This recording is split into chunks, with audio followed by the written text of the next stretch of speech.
Por que e quando haverá o arrebatamento? Ou porque é bastante fácil de saber? Lógico, deixando a resposta pronta, porque sim e o bordão religioso de lado, por causa do pecado. Por dois motivos. 1. O absoluto fracasso da condução humana sem a direção de Deus. Quando Adão se separou de Deus, lá no Éden, inaugurou o período do pense por si próprio, e isso foi evoluindo até a humanidade estar irrecuperável. Então Deus fez uma intervenção na história humana, afogou toda a humanidade e salvou Noé e sua família, que também não era lá essas coisas. 2. A destruição da raça humana por seus próprios meios, induzidos por Satanás. Assim, conduzidos e administrados em tempo real pelo capiroto, a humanidade segue, sem freio em direção à autodestruição, e Deus não quer o extermínio da raça humana, nem o reino eterno de Satanás. Agora, quando o arrebatamento acontecerá, os testemunhas de Jeová e os adventistas do sétimo dia têm experiências amargas nesse assunto. A verdade é que ninguém sabe. Só Deus. O arrebatamento é o momento mais ímpar da humanidade. Poucos eventos são tidos como símbolo deste evento, o arrebatamento de Elias e Enoque. Mas a pergunta mais importante não é como, mas por que isso acontecerá, o que causará uma intervenção federal na administração da terra. E a resposta é: Satanás e Israel. Os discípulos perguntaram a Jesus quando haveria o paradigma da intervenção de Deus na história humana. A resposta sobre esse evento está dividido em 3 partes: mentiras e falsos cristos, guerras, rumores de guerras, fomes e mortandades por doenças desconhecidas. E foi registrado em Mateus capítulo 24 versículo 5. E muitos virão em meu nome dizendo eu sou o Cristo e enganarão a muitos. No site Super Interessante Abril apresenta 5 indivíduos que alegam ser a reencarnação do Messias cristão. Que são: Vissarion, um líder espiritual russo que vive na Sibéria. Ele afirma ter sido enviado por Deus para salvar a humanidade e fundar uma nova era de paz e harmonia. O outro é o David Chapler, um inglês que mora em um vilarejo no sul da Inglaterra. Ele afirma ter sido escolhido por Jesus para espalhar sua mensagem de amor e compaixão. Ainda tem o Henri Cristo, um brasileiro que vive em uma comunidade chamada Nova Jerusalém, em Brasília. Ele afirma ser a reencarnação de Jesus e de vários outros líderes religiosos, incluindo Buda e Maomé. Tem também um japonês, o Shoko Asahara, que fundou a seita Aum Shinrikyo. Ele afirma ser a reencarnação de Jesus e de outros messias, como Krishna e Buda. O quinto é Michael Traverser, um americano que fundou a seita Igreja de Jesus Cristo dos Últimos Dias dos Santos dos Últimos Dias. Ele afirma ser a reencarnação de Jesus e de Moisés. Em Mateus capítulo 24 versículo 6 vemos a segunda advertência de Jesus em resposta a esta pergunta: vocês ouvirão falar de guerras e rumores de guerras, mas não tenham medo. Pois é necessário que tais coisas aconteçam, mas ainda não é o fim.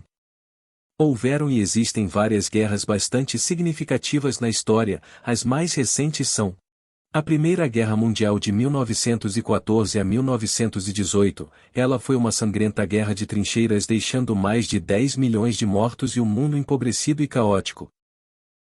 A Segunda Guerra Mundial iniciou-se em 1939 e foi até 1945, o conflito resultou na morte de 60 milhões a 70 milhões de pessoas, embora existam estatísticas que sugiram que a guerra provocou mais que 80 milhões de mortos.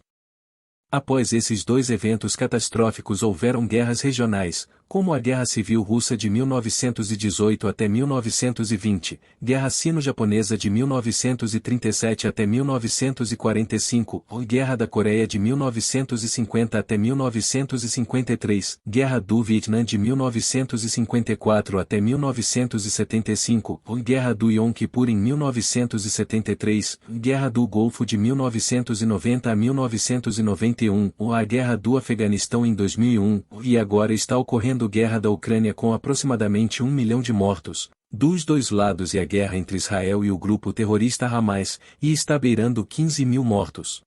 Agora, neste exato momento você está ouvindo falar sobre guerras. Eu estou falando. A descrição sobre o fim dos tempos segue dizendo que haverá fomes e terremotos em vários lugares. A fome não acontece por falta de alimento, e sim por causa da mesquinharia e egoísmo humano. Por exemplo, a África é o maior exportador de diamantes do mundo, saem toneladas de diamante por dia das minas de extração, porém, quase todo esse dinheiro é usado para comprar arma para alimentar uma centena de guerras civis e grupos terroristas. Porém no versículo 8 ele nos lembra, mas todas essas coisas são o começo das dores.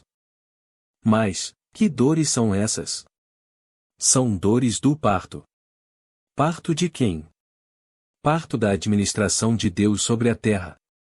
Ou seja, da intervenção corretiva de Deus sobre o destino humano. O ser humano perdeu a mão, como já dissemos, Adão se libertou da direção de Deus e ganhou o direito de administrar seu próprio nariz, isso levou ao caos que já vimos, e frustrou o objetivo inicial de Deus ao criar o homem, de ter companheiros pacíficos, harmoniosos e eternos. E ele foi fazendo intervenções pontuais na história humana para atingir esse objetivo. A primeira foi a que falamos antes, abriu as comportas do céu e da terra, para matar os rebeldes afogados, sobraram 8 pessoas. A segunda foi a criação de um país teocrático, para influenciar as outras nações. Deus pegou um homem com 100 anos e uma mulher com 90, ambos possivelmente estéreis, e dele fez um país milagroso, a nação de Israel. Nele Deus semeou o manual do homem, e também a constituição para um país ser teocrático, a Bíblia, chamado de Torá. Em princípio escrito por Moisés, e depois, por mais de 3.000 anos, 40 escritores narraram suas aventuras em estar sendo administrado por Deus em pessoa. A intenção era influenciar as nações através das intervenções nessa nação, a se deixarem dirigir por Deus, porém, Israel falhou.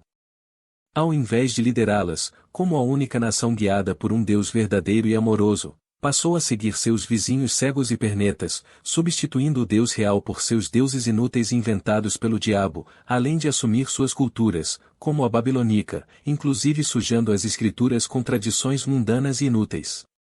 A terceira intervenção foi quando Israel beirava a destruição, no ano 70 da era cristã. Tito, comandante da tropa de elite do Império Romano, iria acabar destruindo Israel, e Deus se antecipou enviando sua segunda pessoa, Jesus. A intenção era corrigir o entendimento dos judeus, de egoísmo e cegueira absoluta, para uma visão mais espiritual dos eventos, como por exemplo a sujeição de Israel ao Império Romano, que iria se destruir em pouco tempo. Essa intervenção não teve efeito nos judeus, que acabaram sendo destruídos e ficaram extintos como nação e língua até 1948. Mas para os estrangeiros foi muito diferente. O Jesus que os judeus esnobaram, os estrangeiros se esbaldaram, o cristianismo ganhou o mundo inteiro. Também Jesus advertiu que haveria sinais no sol, na lua e nas estrelas, e podemos constatar vários eventos que comprovam isso. O pouso de uma nave tripulada na superfície da Lua realizado em 1969, missão Apollo 11. O pouso de uma sonda chamada de Osiris-Rex de observação e coleta em um asteroide chamado Bennu que passou perto da Terra. A Voyager 1, que é uma sonda espacial norte-americana lançada ao espaço em 5 de setembro de 1977 para estudar Júpiter e Saturno, prosseguindo posteriormente para o espaço interestelar, e atualmente se encontra a quase 24 bilhões de quilômetros da Terra. Tempestades solares, que interferem nas comunicações, causam secas e doenças. Uma das coisas que mais assombraram os astrônomos nos últimos dias, a explosão da supermassiva estrela chamada Betelgeuse, a 10ª estrela mais brilhante do céu noturno, além de muitos eclipses solares, como o de 2017, evento raro e impressionante que foi visto por milhões de pessoas em todo o mundo. Também a erupção do vulcão Krakatoa em 1883, uma das erupções mais violentas da história registrada. Sem falar do aquecimento global, um problema ambiental que está causando o aumento das temperaturas globais e o aumento do nível do mar.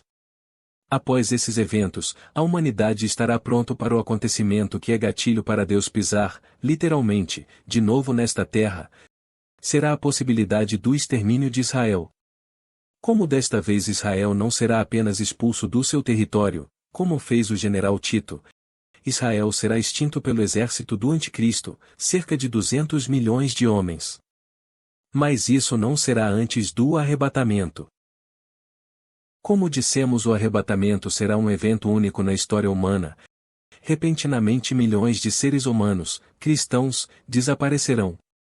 No momento do evento, carros, aviões, ônibus, barcos, navios ficarão desgovernados e acidentes serão inevitáveis.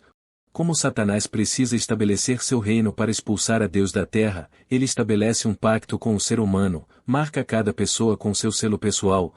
A intenção é provar que a humanidade já escolheu um lado, o dele, e Deus não tem mais por que intervir mais na história humana, e isso será efetivo por 3 anos e meio.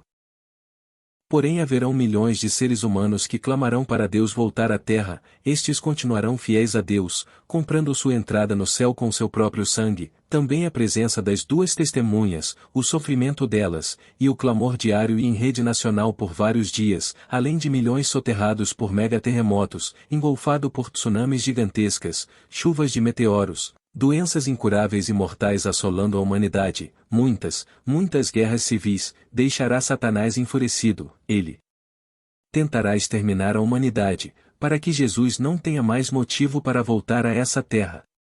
Pois isso legitimará a volta de Deus a este planeta, pois está escrito, os olhos do Senhor estão sobre os justos da terra. 1 Pedro capítulo 3 versículo 12, e também não te deixarei nem te desampararei. Hebreus capítulo 13, versículo 5. O clamor dos justos dará partida no motor divino da salvação, e ele então voltará pela 3ª vez à terra.